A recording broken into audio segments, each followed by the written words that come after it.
કોંગ્રેસને મારી જરૂર ન હોય તો મારી પાસે બીજા ઘણા કામ છે. શશી થરૂરનું વિસ્ફોટક નિવેદન. કોંગ્રેસના વરિષ્ઠ સાંસદ શશી થરૂર અને કોંગ્રેસ પાર્ટીના સંબંધોમાં હાલ કડવાશ જોવા મળી રહી છે. હાલમાં જ તેમણે પાર્ટીની પૂર્વ અધ્યક્ષ રાહુલ ગાંધી સાથે વાત કરી પાર્ટીમાં પોતાને હાંસિયામાં ધકેલી દેવાની વાતને લઈને નારાજગી વ્યક્ત કરી હતી. આ દરમિયાન તેમણે પોતાની પાર્ટીને સ્પષ્ટ કહી દીધું કે તમને એવું ન લાગવું જોઈએ કે શશી થરૂર પાસે કોઈ વિકલ્પ નથી. શશી થરૂરે કહ્યું કે તિરુવનંતપુરમથી 4 વખત સાંસદ તરીકે ચૂંટાયા બાદ ખબર પડી કે રાજ્ય અને દેશના વિકાસ માટે મેં સ્વતંત્ર રૂપે પોતાના વિચાર વ્યક્ત કરવા માટે તેમના અધિકારોનું સમર્થન કર્યું છે. હું પાર્ટી માટે હાજર છું, પરંતુ જો કોંગ્રેસને મારી સેવાની જરૂર નથી તો મારી પાસે વિકલ્પ છે. શશી થરૂરે એક ઇન્ટરવ્યુમાં કેરળ કોંગ્રેસમાં નેતૃત્વની કમીને લઈને ચિંતા વ્યક્ત કરી છે.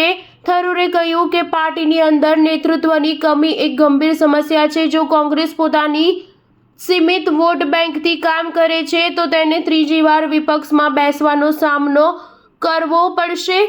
કોંગ્રેસે રાષ્ટ્રીય અને રાજ્ય સ્તર પર પોતાની અપીલને વધારવી પડશે, કારણ કે પાર્ટી ફક્ત પોતાની સમર્પિત વોટ બેંકના સહારે સત્તામાં ન આવી શકે. આ વિશે વધુ વાત કરતા શશી થરૂરે કહ્યું કે સ્વતંત્ર સર્વેથી પણ જાણ થઈ શકે કે કેરળમાં નેતૃત્વના મામલે હું અન્ય કરતા આગળ છું. જો પાર્ટી મને કોઈ ઉપયોગ કરવા ઈચ્છે તે હું પાર્ટી માટે હાજર રહીશ, જો નહીં તો મારી પાસે અન્ય કાર્ય છે. મારે એવું ન વિચારવું જોઈએ કે મારી પાસે કોઈ વિકલ્પ નથી. જો કે પાર્ટી બદલવાને લઈને શશી થરૂરે કહ્યું કે હું પાર્ટી બદલવા વિશે નથી વિચારી રહ્યો.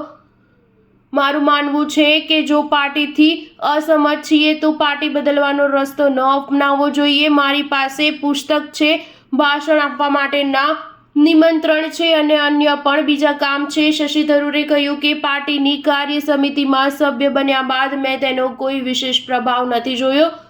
CWCમાં 100 લોકો હોય છે. આ હવે કોઈ નાના સમૂહ જેવું નથી રહ્યું. બેઠક એક મોટી કોન્ફરન્સની જેમ થાય છે, ન કે એક સામાન્ય સમિતિની બેઠકની જેમ. સ્ટાર ન્યૂઝ 7 હંમેશા સચ્ચાઈની સાથે.